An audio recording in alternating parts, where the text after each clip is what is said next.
Welcome to the Shadow Talks. Without wasting time, let's go to the video.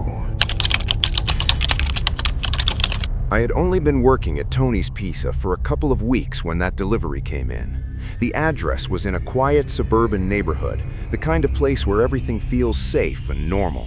Clean lawns, calm streets, kids' toys left outside.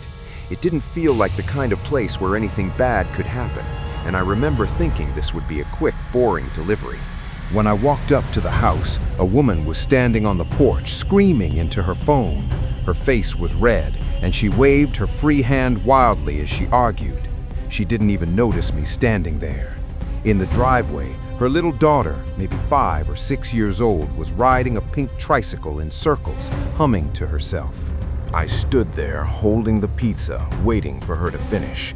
That's when I noticed a black van parked a few houses down the street. At first, it didn't seem important, but when I looked closer, I saw a man sitting inside. He wore a hoodie and tapped his fingers on the steering wheel, staring straight at the little girl. A cold feeling ran up my neck. I kept looking between the van, the girl, and the woman still yelling on her phone. The longer I watched, the worse it felt. Finally, the woman ended her call and walked toward me, digging through her purse without looking at her daughter. I told her carefully that a man down the street was watching her daughter and that she should bring her inside. She frowned at me and snapped back angrily. She told me to mind my own business, shoved money into my hand, grabbed the pizza, and slammed the door shut behind her. Her daughter stayed outside, now sitting on the ground drawing with chalk. I stood there holding my keys, unsure what to do. I felt stupid standing around, but something didn't feel right. I got into my car, but instead of driving away, I sat there watching the little girl. A few minutes passed, and the van still hadn't moved. Just as I started the engine, the van door opened. The man stepped out. He was big, wearing jeans, a hoodie, and something covering his face. He walked toward the girl calmly, like he belonged there. He crouched down in front of her and pulled a chocolate bar from his pocket. She smiled shyly and leaned closer. That's when he suddenly grabbed her, covering her mouth. She kicked and screamed as he dragged her toward the open van. I didn't think. I threw my car door open and ran, screaming for help. My heart was pounding so hard it hurt. I saw a rock on the ground, grabbed it, and threw it with everything I had. It hit his shoulder and he stumbled. His grip loosened just enough for the girl to break free. I screamed for her to run home, and she did, crying. The man jumped into the van and sped away. Later, police told me he had a long history of kidnapping children. If I had driven away, that little girl would be gone. I've had a speech problem since I was a kid. It gets worse when I'm tired or nervous, which made late-night pizza delivery stressful. I needed the money for speech therapy, so I kept working. Most people were kind, some were rude, but I managed. What I wasn't ready for was what happened one Thursday night. The order came in around 10:30 p.m.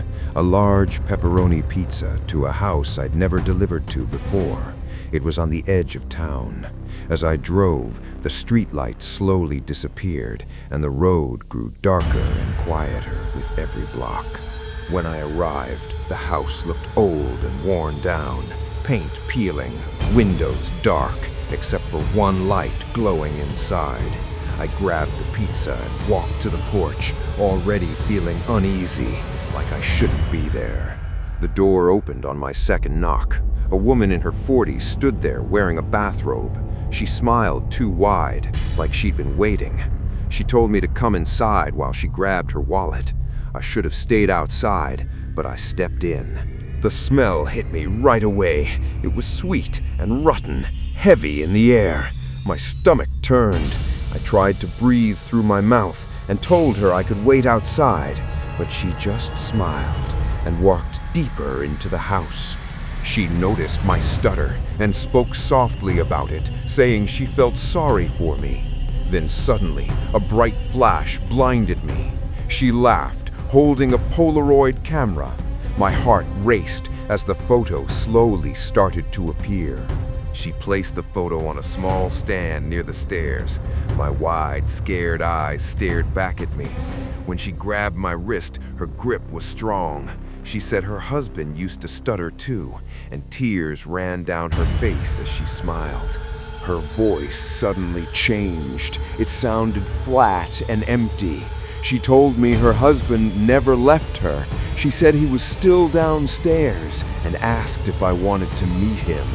I felt pure fear rush through my body. I yanked my arm free and ran. I didn't look back. I sprinted to my car, shaking so badly I could barely start it. As I drove away, I saw her standing in the doorway, laughing and waving at me. 3 days later, the news reported a woman arrested at that same house.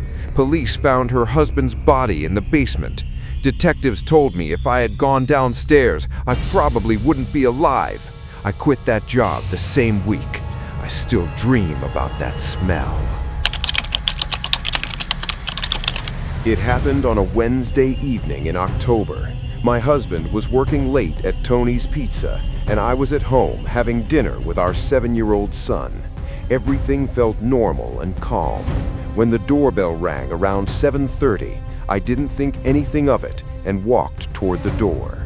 When I looked through the peephole, I saw Dylan, one of my husband's coworkers, standing there with a pizza box. I recognized him right away. He was usually quiet and polite. When I opened the door, he smiled tightly and said my husband sent the pizza for us on the house. I reached for the pizza, but he didn't let go. Before I could react, he shoved his way inside the house. I stumbled backward in shock. That's when I noticed his bloodshot eyes and the strong smell of alcohol on his breath. He slammed the door shut and threw the pizza box onto the floor. He started yelling that my husband had fired him for stealing money. His voice was loud and angry. I told him he needed to leave, but he wasn't listening anymore.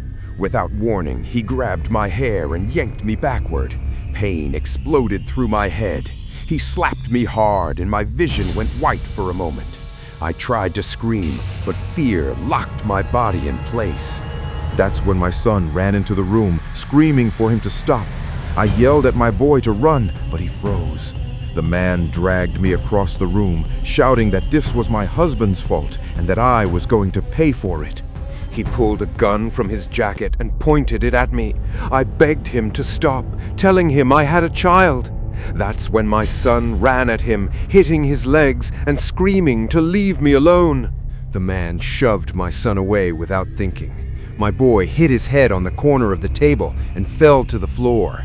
Blood spread beneath him, and he didn't move.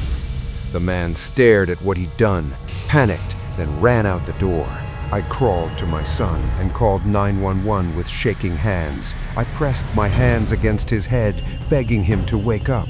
At the hospital, doctors said he was in a coma. I stayed by his bed for days, praying he would come back to me. On the third day, his fingers moved in my hand. His eyes slowly opened and he whispered my name. Police later said the man was arrested and would never hurt anyone again. My son saved my life, and after that night, I never looked at a pizza delivery the same way. If you like this video, don't forget to subscribe my channel. See you on next videos. Till then, goodbye.